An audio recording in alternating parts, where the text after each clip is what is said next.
할렐루야. 4월 1일 큐티 영상 시작합니다. 오늘 말씀은 마가복음 13장 1절에서 13절까지 말씀입니다. 마가복음 13장 1절. 예수께서 성전을 떠나가실 때에 제자들 가운데 한 사람이 예수께 말하였다. 선생님, 보십시오. 얼마나 굉장한 돌들입니까? 얼마나 굉장한 건물들입니까? 이 쟤들이 예루살렘에 올라와서, 특별히 성전에 올라와서 예수님께 말하는 것입니다. 예수님, 예루살렘 성전이 굉장하지 않습니까? 예루살렘 성전 자체는 원래 이렇게 크지는 않습니다. 근데 성전은 세 번 건축이 되었죠. 처음에 솔로몬 왕이 성전을 건축했고, 그리고 포로 후에 스룹바벨이 백성들과 함께 열심히 지어서 스룹바벨 성전이다, 그렇게 이야기를 하죠. 이 세 번째 성전은 헤롯 대왕이 만든 그런 성전입니다. 헤롯 대왕이 에돔의 그런 피가 있죠. 그래서 순수 유대인의 혈통도 아니고 정치적으로 수완이 좋아서 유대인의 왕이 되었는데, 유대인의 그런 환심을 사기 위해서 대대적인 그런 성전 재건 공사를 하게 되죠. BC 19년에 시작이 되었습니다. 19년에 시작이 되어서 지금 굉장히 오랜 그런 시간이 흐르게 된 거예요. 그래서 성전 외관이 완성되고 아직도 성전 공사를 하고 있습니다. 그러니까 이게 그렇게 오랫동안 성전 공사를 하는 그런 과정에 헤롯 대왕이 성전의 그런 뜰을 굉장히 넓히고 성전 외곽에 굉장한 또 이렇게 그 벽 공사를 해가지고 이 한쪽 벽이 거의 한 500m 정도 될 정도로 깁니다. 그러니까 이 성전을 그 산꼭대기인데 편편하게 만들고 한쪽 벽이 한 500m 되고 이 사방으로 이렇게 막 둘러서니까 이 뭐 제자들이 보기에는 굉장한 것입니다. 그러니까 예수님께 말한 거죠. 다른 것도 아니고 성전이니까, 예수님, 정말 이 성전 굉장하지 않습니까? 이 건물들 굉장하지 않습니까? 이렇게 이제 물어본 것입니다. 여러분이 서울 갔을 때 한번 생각해 보시죠. 서울의 상징, 어떤 건물을 생각합니까? 뭐 가장 높고 큰 거 생각하겠죠. 예. 어떤 거 생각하겠습니까? 어렸을 때는 남산 유명했던 것 같고요. 좀 지나서는 63빌딩 유명했던 것 같고, 아마 지금은 롯데타워, 롯데 건물이 또 이렇게 유명한 것 같습니다. 그 앞에 가면, 야, 굉장하다, 그런 생각하겠죠. 또 63빌딩에 올라가거나 또 롯데 빌딩에 올라가서 거기서 또 전망대에 올라가서 이렇게 보면 소리 한눈에 보이고 이 건물 정말 대단하다, 뭐 그렇게 느껴지겠죠. 그러니까 쟤들 그런 마음으로 예수님께 말한 거예요. 다른 일반 건물도 아니고 성전이니까, 예수님, 하나님의 성전이 멋있죠? 아름답죠? 굉장합니다. 그렇게 이제 얘기를 한 거죠. 예수님의 대답이 참 의외입니다. 13장 2절, 예수께서 그에게 말씀하셨다. 너는 이 큰 건물들을 보고 있느냐? 여기에 돌 하나도 돌 위에 남지 않고 다 무너질 것이다. 그렇게 말씀하신 것입니다. 걔들이 깜짝 놀랐죠. 아, 멋있죠? 이렇게 얘기하는데 이 돌 위에 돌이 하나도 남지 않고 다 무너질 것이다, 이렇게 이야기하니까 얼마나 놀랐겠습니까? 그러니까 쟤들이 분위기를 알았죠. 아, 이게 지금 예수님이 건물에 놀라기는커녕 예수님의 그런 그 마음은 지금 다른 데 있구나. 예수님은 지금 다른 큰 하나님의 역사를 계획하고 진행시키고 있구나 하는 것을 분명히 알게 됐죠. 그래서 조용히 다가온 겁니다. 베드로와 안드레와 야고보와 요한이 조용히 와서 예수님께 물은 것입니다. 예수님, 아까 엄청난 그런 말씀을 하셨는데 그러한 일들이 다 언제 일어나는 것입니까? 물은 것이죠. 이것은 성전이 그렇게 파괴될 정도라면 세상이 완전히 망하는 거구나 하는 것을 분명히 알고 물어본 것이죠. 예수님께서 말씀하십니다. 누구에게도 속지 않도록 조심하라. 13장 6절. 많은 사람이 내 이름으로 와서는 내가 그리스도다 하면서 많은 사람을 속일 것이다. 또 너는 여기저기에서 전쟁이 일어난 소식과 전쟁이 일어날 것이라는 소문을 듣게 되어도 놀라지 말아라. 이런 일이 반드시 일어나야 한다. 그러나 아직 끝은 아니다. 예수님이 이제 말세의 징조에 대해서 자연스럽게 말씀하시는 것입니다. 이 사건은 예수님께서 돌아가시기 3일 전에 일어난 사건입니다. 예수님께서 화요일에 하신 그런 일들이 굉장히 많죠. 그래서 12장부터 13장에 걸쳐서 계속 화요일에 일어난 그런 사건들입니다. 예수님이 돌아가시기 3일 전. 예수님의 마음 가운데는 십자가가 굉장히 강렬하게 지금 있죠. 내가 곧 십자가를 지게 된다. 내가 모든 인류의 죄를 다 대속할 것이다. 이런 그 열망으로 지금 가득 차 있죠. 그렇지만 그게 예수님조차도 고난으로 들어가는 것이니까 예수님도 굉장히 그 마음에 아주 갈등을 일으키면서 고민을 하면서 이 계획들을 진행시키고 있는 것입니다. 그런 제자들이 뭐 건물이 좋다, 아름답다 이런 거 얘기하고 있으니까 예수님이 표정을 바꾸어서 말씀하셨고 제자들도 그 분위기를 알아차서 다시 물었고 그리고 예수님께서 이제 세상의 마지막 때에 대해서 종말에 대해서도 말씀하고 계시는 것입니다. 예수님을 사칭하는 사람들, 자칭 재림 예수죠. 그런 사람들이 많이 생길 것이고 또 전쟁이 나고 기근이 일어나고 또 지진이 일어날 것이다 하는 그런 내용이죠. 여호와 증인은 이제 이런 전쟁과 기근과 지진이 아주 많이 일어난 때를 1914년이다 이렇게 보고서 그때 마지막 때가 임했다. 천년왕국이 그때부터 시작됐다. 그렇게 이야기를 하는 것이죠. 하여튼 예수님은 이 마지막에 징조가 있을 것이며 그 마지막 때가 분명히 있을 것이고 그때를 준비해야 된다. 이렇게 이제 말씀하시죠.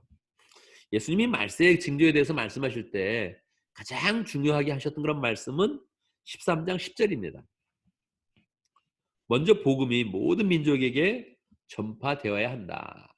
그제서야 끝이 올 것이다. 그렇게 이제 말씀을 하시죠. 그래서 우리가 세상의 마지막에 대해서 생각을 할 때마다 늘 우리의 마음 가운데 두려움과 공포가 있죠. 그런데 예수님은 그 전에 세상 모든 민족에게 복음을 전파할 것이고 이 복음을 전파하는 그런 과정에 하나님 나라를 완성하게 될 것이다. 그렇게 말씀하십니다.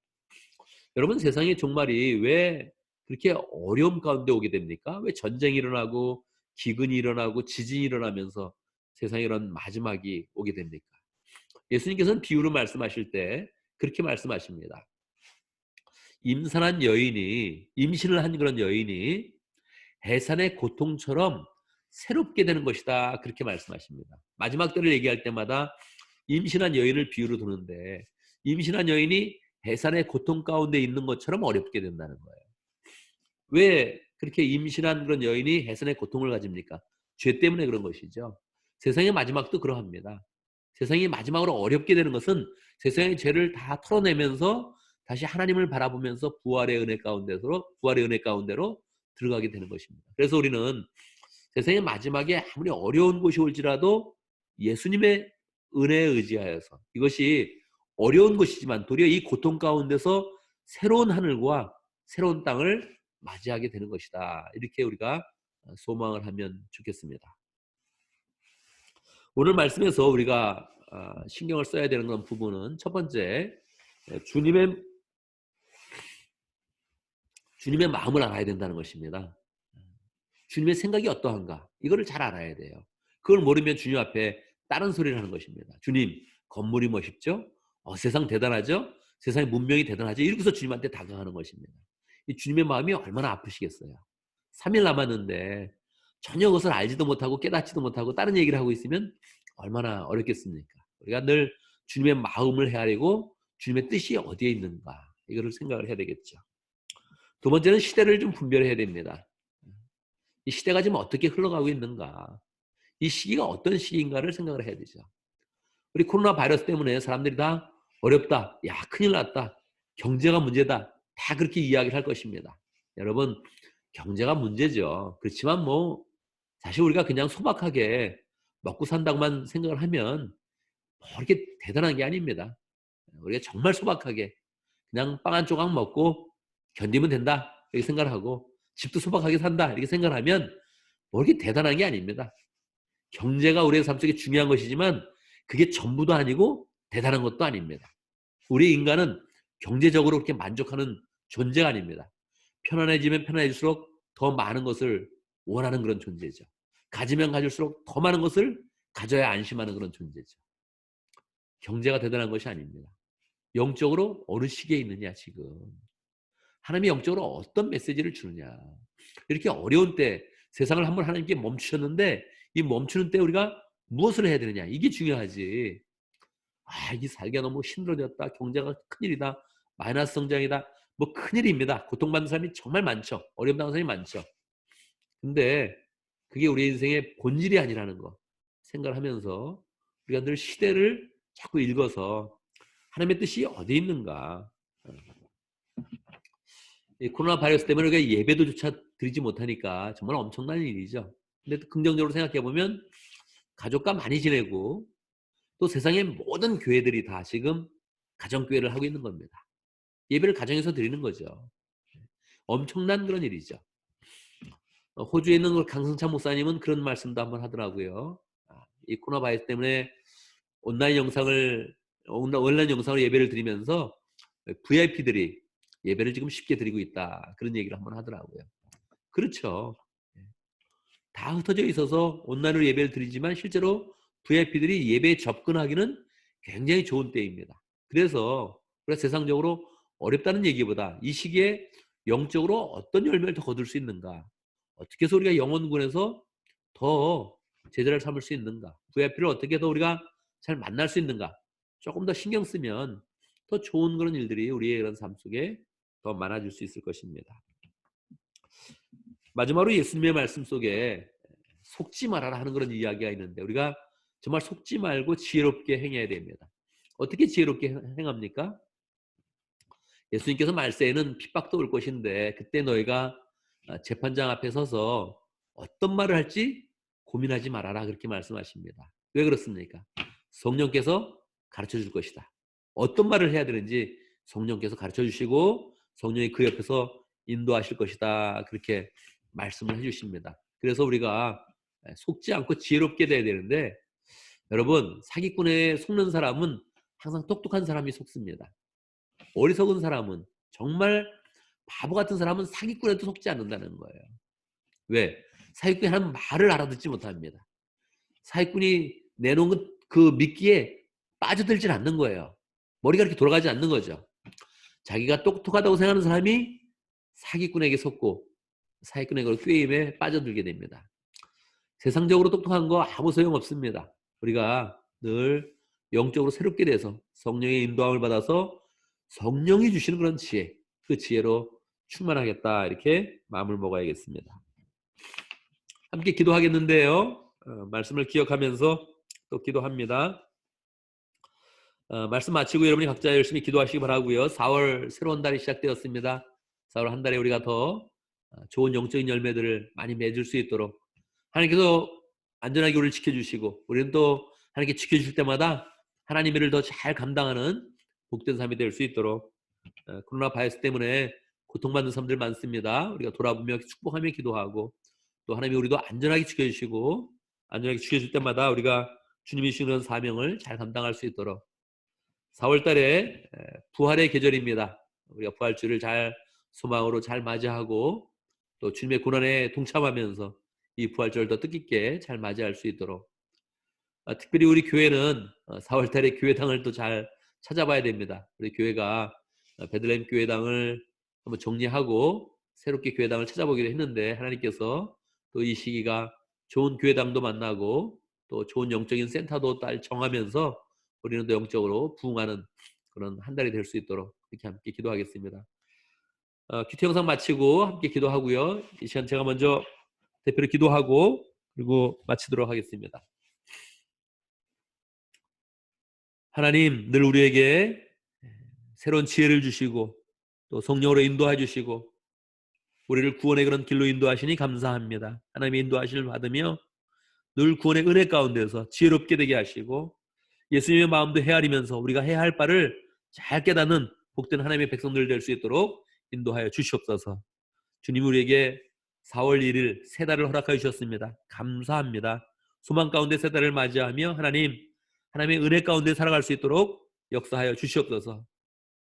내 뜻을 세우는 것이 아니라 내가 먹고 살려고 노력하는 것이 아니라 하나님의 인도함을 잘 받으며 하나님의 은혜를 입으며 성령의 인도함 가운데 하나님의 일을 어떻게 이룰 것인지 어떻게 하나님의 교회를 세워갈 것인지 어떻게 VIP를 만날 것인지 잘 고민하면서 열매 맺는 한 달이 될 수 있도록 인도하여 주옵소서.